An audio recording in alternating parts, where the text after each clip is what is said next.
It's recording. All right, happy days. So I think should pretty much just kick this off now. What do you say? Yeah. Running with the bulls, take it by the horns. So welcome everybody to this month's Hydration Nation Health and Wellness Live webinar. And this month we've got a very special guest, Lynda Dyer, who I've just met very recently, but you know, I have really resonated with very much. And so I would love for you to introduce yourself, Lynda. Let us know who you are and what you do. Okay. Hi. Well, I'm Lynda. I'm the director of Mind Power Global, and I specialise in empowering people to find that magnificence, because they've all got it, and just let it go, bring it out to the surface. Let's find out what the universe put you on the planet for, and be a part of that. I do it through coaching. I do it through NLP training. I'm a master in it. And also I do it through books. I've written 11 books. I'm writing my 12th one now. And I just love what I do. And so how long has this been coming together? I'd say since I was born. I've always been fascinated in people, in how we operate. When a lady asked me today in a meeting I was with, and she said, "How long have you been doing it?" And I said, when I was a little kid, I said, somebody said, "What are you going to do?" And I said, "I'm going to be a missionary." And I feel a lot of what I do is like being a missionary. You know, I'm lecturing all over the world. I'm sponsoring villages in Uganda, and I work with China in the earthquake, and now I'm in Vietnam. So I do a lot in the helping of others, and just love learning. I'm a big sponge, and also then I love sharing those learnings. So you like to sort of bring things in and, for lack of a better word, regurgitate it out. Yeah, but in a way that we can understand it. So some people with their information will be way too scientific. Other people are way too basic. Yeah. So I like to gather the information in that I think and make it earthy, so that people like my stuff because it's fun as well as educational. So they're the sort of comments that I'm getting. So you know, you get it as I say it. Basically, you want to know about your health, then you know. Yeah. This is what it is. Happy days. Would you be able to give us an example of something that you've been reading recently and been able to transliterate into something that we can all understand? Yeah. So I wrote, I've been reading Evolve Your Brain by Joe Dispenza. The lady that gave me the book said, she went, she said, "You can have this because I don't understand it." I loved it. I've also been reading Dr. Gary Samuelson, who looks at the cellulology of us and how the cells work. And of course, I love learning about cellular function because that's what I've been doing with my studies around the lupus, the immune system. And he does a lot of work on autoimmune and how it breaks down, and how sometimes they get it wrong, the T cells and the B cells, and they start breaking us down rather than healing us, you know, because they just get a bit confused, especially if we're throwing into our bodies a lot of toxins or a lot of stress. The B cells and the T cells, the two cells that really work together to marshal all the bad stuff out. They get a bit confused as to what to take out and what to leave in. Yeah, fair enough. So if you had, let's say, 3 pointers on what we should be doing, and especially why, I think that's one of the biggest things as well, is and gets lost in transliteration, is, you know, we can tell people to like stay hydrated, but nobody really knows why. People get told to eat their greens, but they don't know why. Let's say you had three things that you would rank at the top of the list that we should be doing? And if you'd be able to tell us why, like really on an emotional, physical, and even cellular level, why we should be doing those things, I think that would be of utmost value to anybody listening to this. I think the greatest thing I learned by being unwell, I was dying, and then deciding that I wanted to be well, is that the understanding about the importance of minerals. So yeah. Most of the professional people I went to talked about vitamins. The association I went to, the Lupus Association, talked about vitamins. I think we rattled vitamins, and then when I started to study the body, like, why did I get sick? I want to study it. Because if I study something, then I'll know how to get better. Because the other outcome wasn't very positive. So I started to study me, and I found that minerals were the most important thing we can give ourselves. I take them in a liquid form, I take them in a tablet form, I eat them like they're going out of style. They're the basis of everything. Besides hydration, minerals are the basis, because minerals, you can't even pick up a plastic bag without minerals in your muscles. So it is the minerals that we need in our system to help hydrate, but also to help our muscles function the way they can, to give us that energy and clarity. It's not so much the vitamins. And also the minerals help vitamins digest.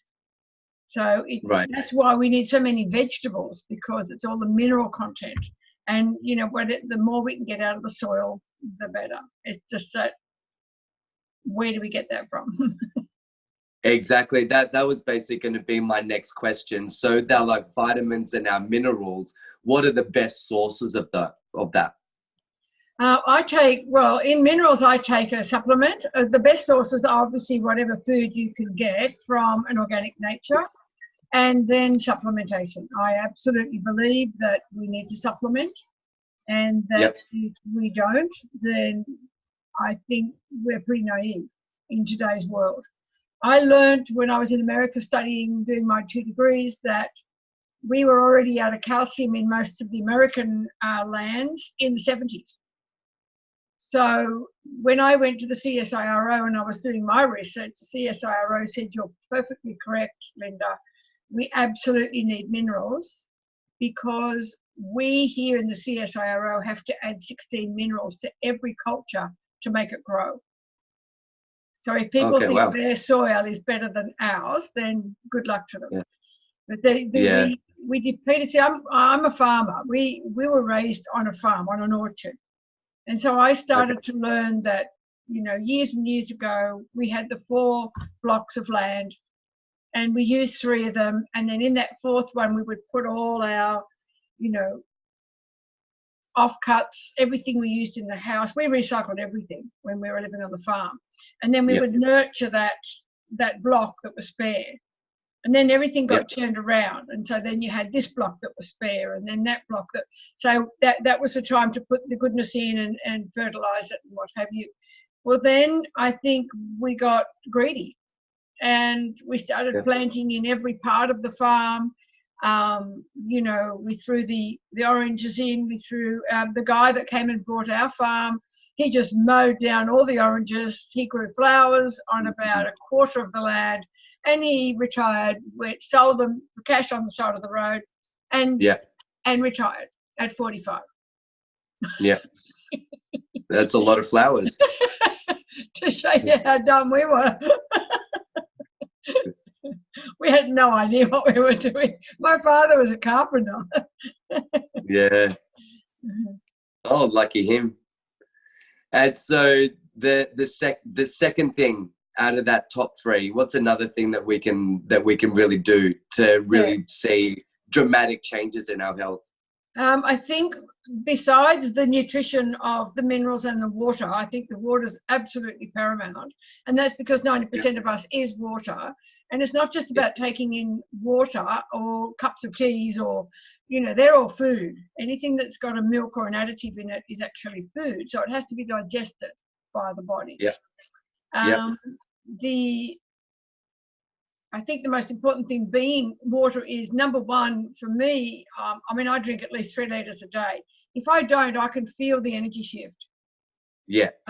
The other thing That's a is the solid cells, dose, is the cells absorbing the water. So you can have water going into your body, but it can be sitting around the outside of the cell not being absorbed. I suffer a lot from dryness, even drinking 3 litres a day. My dad used to too. He's just passed away at 95, but his fingers used to crack the same as my heels crack.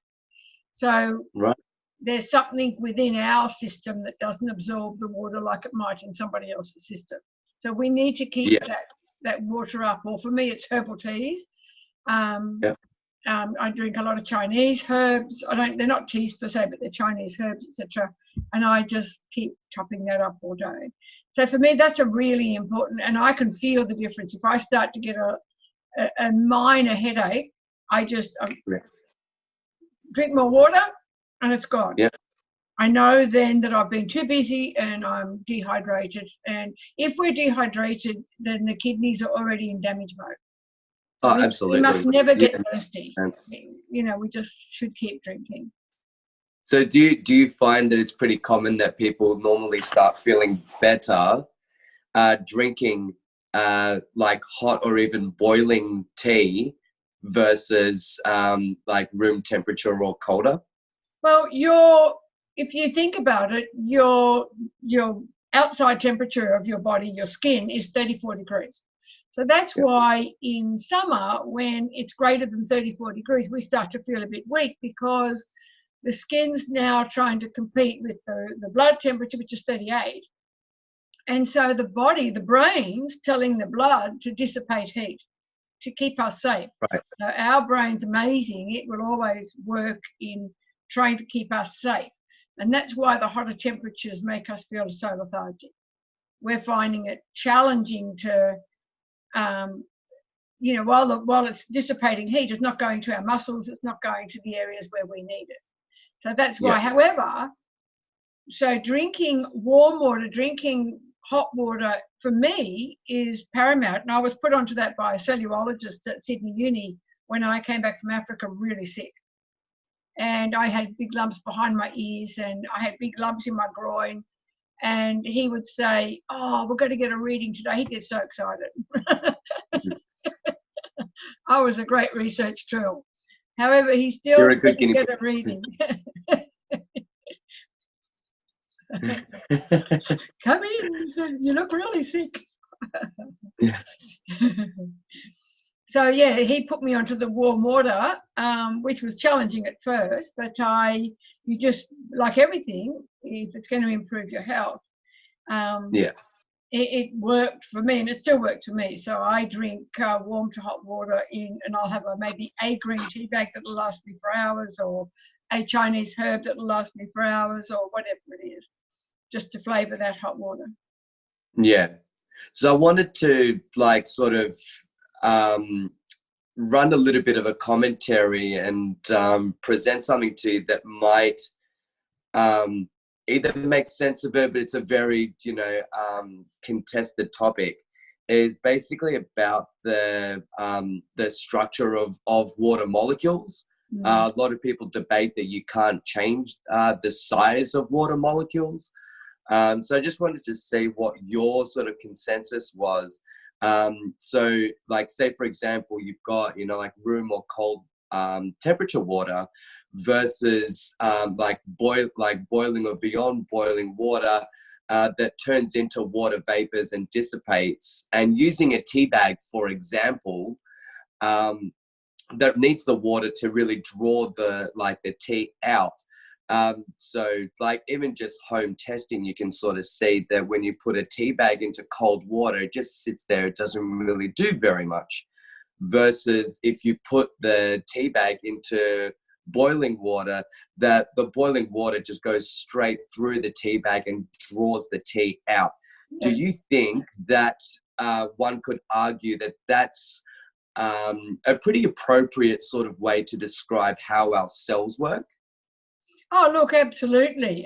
The funny part about it is that the herbal teas that I believe are better for us the best temperature for the water is 80 rather than 100 to 110. So rather than boiling, just at that point where it's going to draw out, and that's why most of your herbal teas will tell you to leave it in for 5 minutes to get those herbs, to get, I use a lot of Chinese stuff, to get all those Chinese herbs working for you and, like you say, draw it out. And then their nurture, for me, they're nurturing the cells as they go in. I've not only got the hydration, but I've got all those beautiful Chinese herbs working for me. Yeah.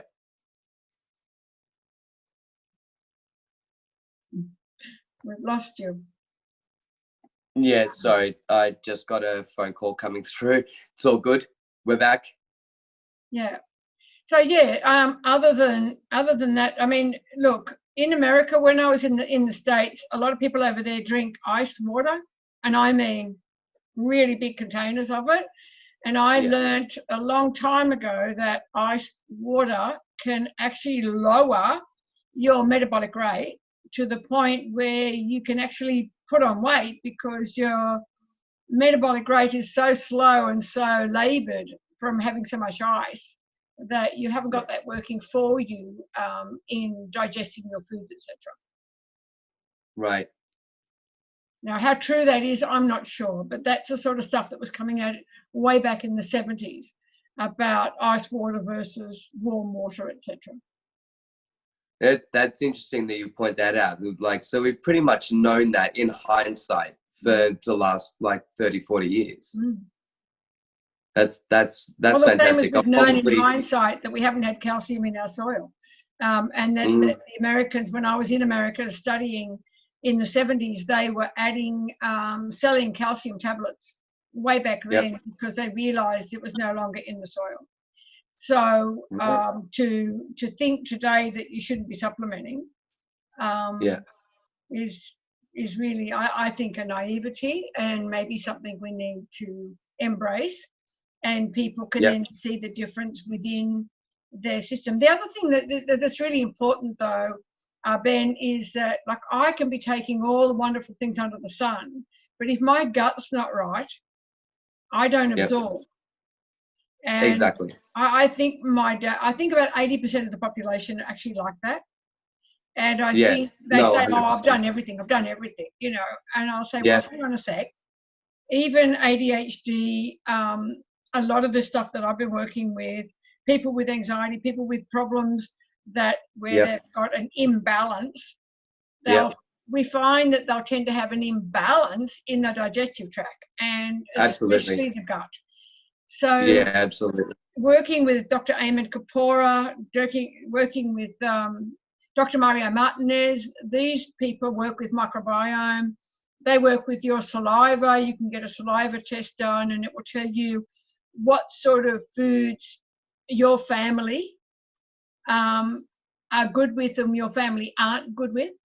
So that's where you see things coming down the line. Like, my mum was riddled with arthritis. So does that mean we've got to get arthritis? Well, guess what? Lupus is a form of arthritis. It's a blood arthritis. My brother had asthma. That's form of arthritis. So asthma, eczema, and arthritis are all the same family. So it's just interesting that we've got this genetic that we need to deal with. However, it's only 20%. I think that's the important point here. We've got to stop blaming our parents. Because our genetics are only 20% that affect us. The 80% is the environment. Lifestyle. Who do we hang around? What do we take? Absolutely. What do we drink? What do we eat? What have we chosen to do? How stressed are we? That's the biggest.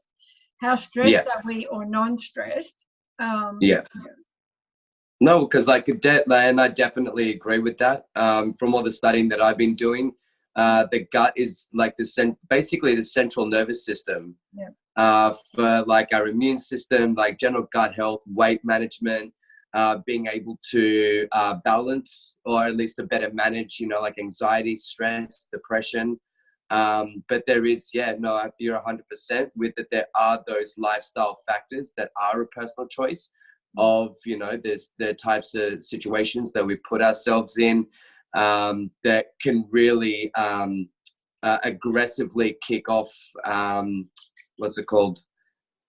Oxidative stress that can manifest itself in so many different ways that people really need to sort of start waking up to. Because it's crazy, and I'm sure you understand, that 30, 40, 50, 60 years ago the landscape was completely different. After the Industrial Revolution, that now, like, our lifestyles took a completely massive shift. We're working harder, sometimes for less, and it's very easy, especially for self-talk, to really set you on a downward spiral that can totally just lead to degenerative diseases. That people seem to think, it's that's fault. Yeah, I think one of the biggest problems today, from what I'm looking at as a coach, is that there's so much competition, and I don't actually believe in competition. I believe that the more creative we are, the more we'll win. It doesn't matter if the person next door is doing the same thing I'm doing. That wouldn't bother me one iota. People are going to choose him or her. People are going to choose me. What I have to do, or what I would do, is then how can I be the better version of me to offer the best service? What more can I do for my client? How can I encourage people to come and work with me rather than be concerned at any time with my neighbour, with my competition? So I think in today's world, with all the technology, etc., and the stress of being on top of everything, we've created a lot of anxiety around not being able to keep up, etc., etc. You can see it, with the need of the mobile phone. Why do we need a mobile phone in the car? Why do we need a mobile phone everywhere? Absolutely. Like that, we talk about today that one of the most powerful forms of real estate right now is attention. And there is, as you say, like a lot of competition as to where people spend most of their attention.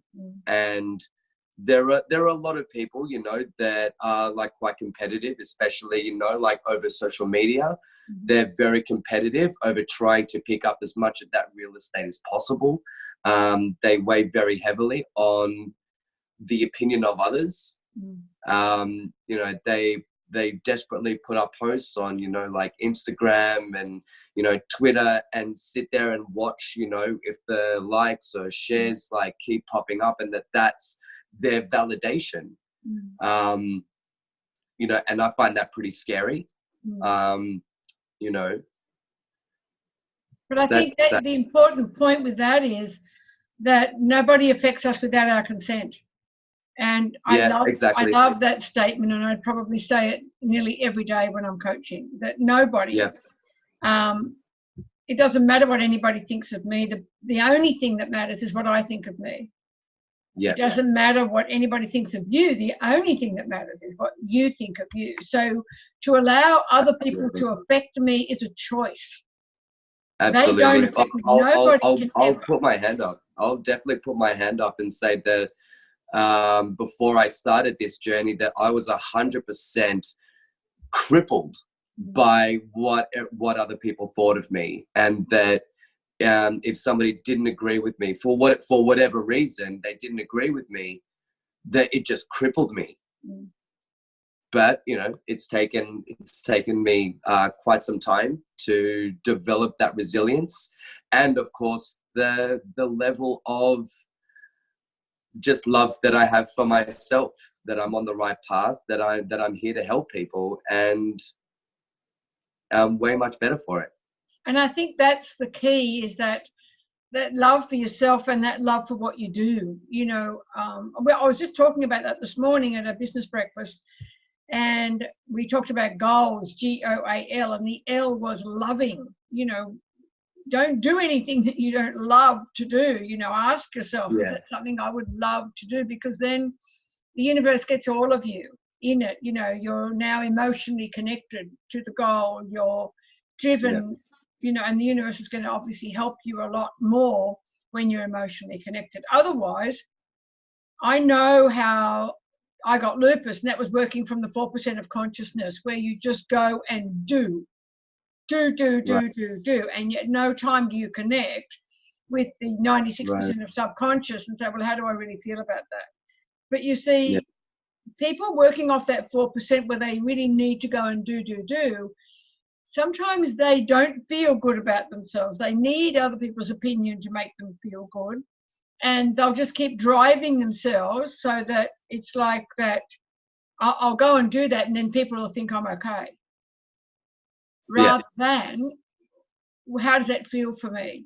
I don't know. It was interesting in this journey that I'm at now. I was asked to go to India and get an award, and I went, oh, that's exciting. And then I went, do I want to get an award? I know it sounds really rude, but I did it. I thought, I don't need another award to do what I'm doing. So I said, well, thank you, but no, thank you, but no thank you. And I actually didn't go. It's an interesting journey, whereas before, oh yeah, I'm going to go over there and I'll get heaps of photos and everyone will see how amazing I am. And it was quite the contrary. It was, you know what, it was going to take a lot of time. It'd be expensive to get over there and make it happen.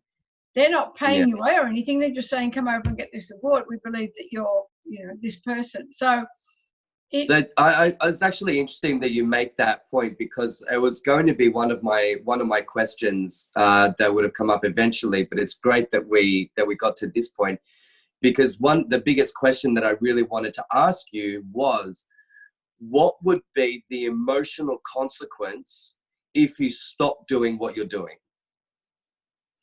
I wouldn't be living my purpose on the planet. My purpose on this planet is to teach.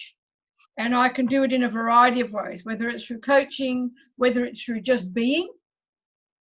Yeah, I need to be an example of what I'm doing. I can't be promoting great health and wellness and mindset and then be running around eating garbage food and telling people to F off. So am I living my own material, first of all? Exactly. So, yeah. That's number one. And then secondly is my purpose on the planet, I've worked out is, and I've set my goals beyond my death now because I know how to. And that just came to me one day because my legacy, my real purpose is to leave a legacy. And I've already done that. I've done it through videos in the fitness industry. I've done it through 11 books already, and there's a 12th, 13th one coming out between this year and next year. And the universe just keeps giving me ideas. At the beginning, I didn't even know how to write a chapter. And it was really scary stuff. But I just had to let it go because the lady that interviewed me, God love her, she'll tell you, I cried through the whole interview. Absolutely bawled my eyes up because it was like I'm living my dream and I didn't know how to do it on my own. And that's exactly right. You don't know how to do everything on your own. So it's about getting help and finding somebody that then the universe sends to you anyway, when you're ready. And then it started, and now she can't stop me. That's great. I love that. So it's about the legacy of, it doesn't matter when I leave the planet now, because I've got so much teaching material already here. I've shared. And I think that's the key word, if I can just interrupt my own self here, is that the people who are finding it challenging to speak up or speak out or get on stage, it's about their ego focusing on them. If I can just suggest that if you've got something to share, and I've got a lot to share because I've done a hell of a lot of research and a hell of a lot of teaching over the years. And so rather than die with the music in me, I decided to put it on paper. And so now I can't wait to share it. The funny part about this latest book is it's a cookbook on healing your immune system. They wanted to know, what did I eat? What did I develop in my diet in order to get well? The funny part about it is I don't measure anything. I never have. So I've got to now cook these bloody recipes and measure what I'm putting Yeah. into them. Yeah. Because I just can get a gut feeling of what needs to go in there. Yeah. Yeah. So it's going to be challenging, and yet it's going to be great. Yeah. And then the other thing that comes up for me is it's going to be challenging because I can't tell people what to do. It's not about telling someone what to do. What I can do, though, is I can say, you know what?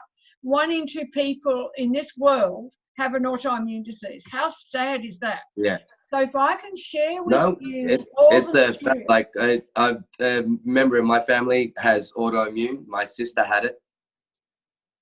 But even cancer, heart disease, diabetes are all linked to the ADHD. Everything's linked to the autoimmune system now. Yeah. So if we can really start to understand the power, and even the heart people, cardiologists are saying that some of the tablets they're giving us are leading us into autoimmune. I learned years ago. Of course, a patient cured is a customer lost, as they say. Yeah. And that's why they feel threatened by what I'm doing. And that's why I had a dream that the two hands of medicine should come together. And I did that with Dr. Shan. And sadly, he was killed by a car accident. But we had this dream of if people could work together, we need what you've got, you need what I've got. Let's come together and give people an open opportunity to say, okay, how about they take some of that, and this will really help that work. Like if people have to go on an antibiotic, it's not going to work unless you have an antioxidant. So let's bring the two things together, and rather than, no, this is good and that's not. Yeah. No, I agree. Absolutely. Like, that's why I love the concept of holistic health. That's why I'm a huge advocate for alternative medicine. Now, correct me if I'm wrong, but the same thing happened with acupuncture. When it first came, like there was the huge East versus West medicine cross. Everybody laughed at acupuncture, and now like private health insurance can't wait to add it to their list. For some of those services that some people really get great benefits from. I'm a huge advocate for it. The sad thing about it in our society is that some of the natural health people are doing the wrong thing, and so then the government says, well, just close it down, rather than we've got doctors out there doing the wrong thing too. You never say close down the medical system. You'll say, oh well, there's always going to be some bad eggs in the basket. Whereas with natural health, they're more inclined to, because it's alternative compared to what? Really, compared to what? If the big pharmaceutical companies that we get fed every day. And how many more doctors are coming forward? I look when I'm having my breakfast in front of maybe a morning TV show. For 10 minutes, there could be a doctor come on, and they're looking at the benefits now of vitamin E, pre and post heart disease. Oh my gosh, we've been talking about that for 10 years. So it's really interesting that scientifically now it works, but we've been doing it for 10 years. Does that make sense? Or working with ADHD kids. I took my book on working with kids to the education department, and they said it's all anecdotal. The fact that 20 kids have come off Ritalin, the fact that we can help the ADHD child by dealing with their gut microbiome, putting them into a magnesium bath at night before they go to bed, and there's some really simple stuff that we can do to assist what's going on for them, and of course then helping the rest of the class and the parents. That's anecdotal. Had it been a tablet or a medicine, and I think that's really sad, because it's I think we're almost fighting to bring out, what's that disease called? Let's put that in that box. I'm really grateful that I think outside the square. Yes. That I'm claustrophobic. I don't like being in a box. And so when they tried to put me in the lupus box, I was fighting to get out. No way. I'm not going into that box. I'm going to go out and say, well, if I've got this disease and now you're telling me I've got nephritis, that I've got asthma, that I've got Hashimoto's, that I've got, they went on and on. It's not. I don't have 5 diseases. Right. I just have an autoimmune problem that is affecting all those areas in my body. So if I can find some people to help me heal the autoimmune, and then everything will heal. Yeah. Which makes perfect sense. So then taking, half a dozen pills, who knows what could have happened? Who knows what could have happened? The great thing is that I didn't take any pills, and so that's why I got better. So most of the people that I work with, I've got to go through the detox program with them because they're on some heavy duty stuff, and I can't do that. They have to work with I can do it. I don't want to. They have to want to, and they do it with their doctor, and I'm happy to talk to the doctor. But I've also written the book so they can see that what I did. And then I've written another book now with updated information, which is all about the antioxidant stress. And how hard our B cells and T cells have to work continually to get rid of the garbage. No, I know that it gets very sciencey, and I've been trying to read up on it. That there's been huge advances in redox signaling. Looking at our T cells, antioxidants to boost redox signals, to speed up the healing process and to slow down, the toxic, the aging process. Really, it's absolutely crazy what's coming out now. Yes, I'm fascinated with it too, and I've been studying Dr. Gary Samuelson's stuff on the redox signaling molecule and how. How fascinating is it to know that inside our cells? I mean, I'm already fascinated by the neurons and dendrites in the brain. So, and how we can close down one of them and reboot another one. And so all my books have got at least 3 chapters on the power of the mind, because I absolutely believe that with the nutrition and the water or hydration and everything else, you've got to have a mindset that says, I want to make some changes.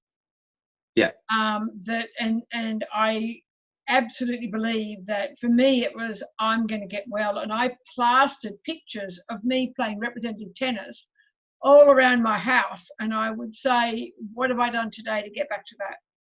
And if I haven't done my minerals, my nutrition, just even I mean, I didn't feel like walking, and I was a representative tennis player, just to walk half a block or something, get that oxygenation back in the body, whatever I had to do to rest, to be a lounge lizard for a while, which was unusual for me.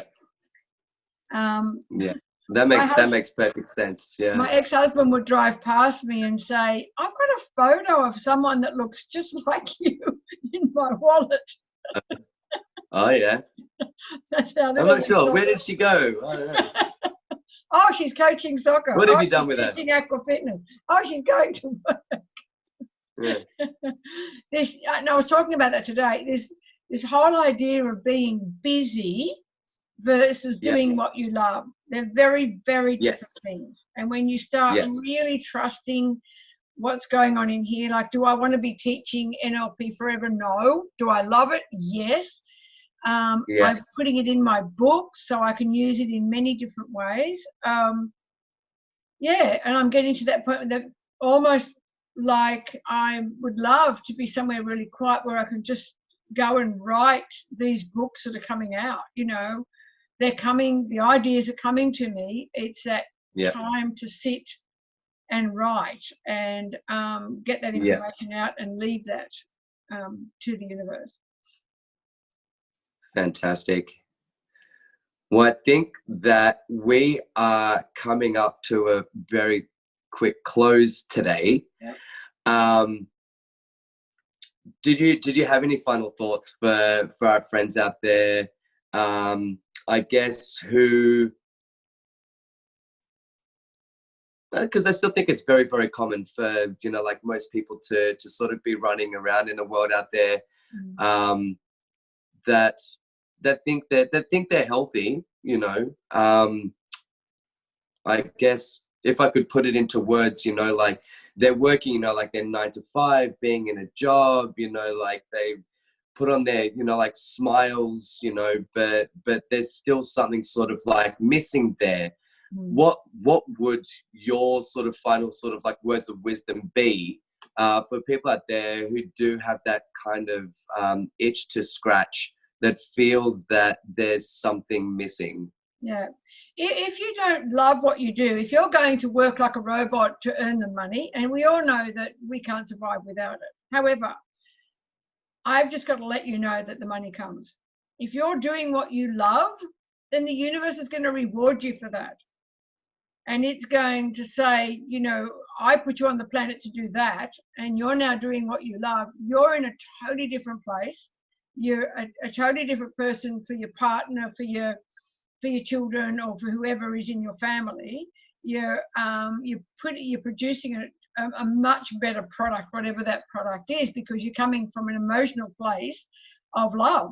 You know, you're loving what you're doing, and you're finally, it's like your passion and your purpose have all come together. And it's a joy. And so there's a fine line. Like people say you don't go on holidays. I said, my life's one big holiday. I'm doing what I love. Does that make sense? And so I can travel the world and go and teach, and I may not even leave the hotel, but I'm meeting people from all over the world, and I'm loving what I'm doing, and I don't need a break from that. The only time I would need a break is if I want to go and, as I said, write that book that sometimes needs that quiet time to allow me to be creative. Absolutely. I totally feel that. What about people who like just feel stuck? That like even though that, you know, like it could literally just be like a simple change of, you know, like you're not loving what you're doing, just making that simple change or making that decision to make a change. What would you say in your opinion, like how would you put it in your opinion? They would be the most common people I would coach, with people who want to change, because it's scary. It's like they think there's a Grand Canyon out there that they've got to jump over. I can see a creek. So it's like I put my hand in their hand, and we go together on that journey. I think the biggest, and most of those people, believe it or not, have come from corporate and they don't want to be in corporate anymore. A lot of women in corporate, for example, become men because it's a man's world. And so they become very masculine. You know, they grow balls because they believe that that's what they've got to be in order to be in that environment. And then all of a sudden one day they go, I don't want to do this anymore. And so what do? How do they get out of that environment of being so masculine and that this power trip that they're on? They need to bring back that femininity. And the way you can do that is through gratitude and receiving. But if you're that's very important. Absolutely graciously brings you back into that femininity. I think you said a key word though was decision. You've got to decide. You've got to believe that you can. You've got to act on it every day. And belief and action rotate. The more you believe you can make that change or do whatever that is, the more it will work. The more you act on it, the more you'll believe. The more you believe, the more you'll act on it. That makes total sense. The key to it all, though, is expectation. So if I didn't expect to be well, and running around like a 30-year-old, even though I'm turning 70, if I didn't expect to be well, I wouldn't be well. It has to be the expectation of wellness that drove me to continue to believe that I could do it, even though they told me I was dying. I said, there's no future in that. So I wanted to believe that there was something different. I wanted to, and I started acting on it. I started finding books that showed me what other people had done when they cured their husband of cancer and I started eating like them, and it was gradual. It's not going to happen overnight. And that's one of the biggest things between natural health and the medical system. The medical system gives you a bit of a bang, here you go, there's no pain. The natural health, the Band-Aid solution. Yes. But, you know, the side effects are terrible. The natural health would say you need to do this slowly and gradually, and you'll have longevity. So, and that's what I chose to do. And it was frustrating. And it's actually great that you said that, longevity. longevity. Yes. I like that. Absolutely. I mean, I feel amazing, and I was dying. So, you know, the vast difference, it's massive, but I chose not to take. I got the drugs to here and I started shaking, and I knew they weren't meant for this mouth. Yeah. It's a sign. We thought this webinar wasn't going to go through, but no. I told you no. I knew I should have started planning a little bit earlier, but a little perseverance and we made it happen. Sure. Fantastic. Well, I think it's probably about time that we wrap this up.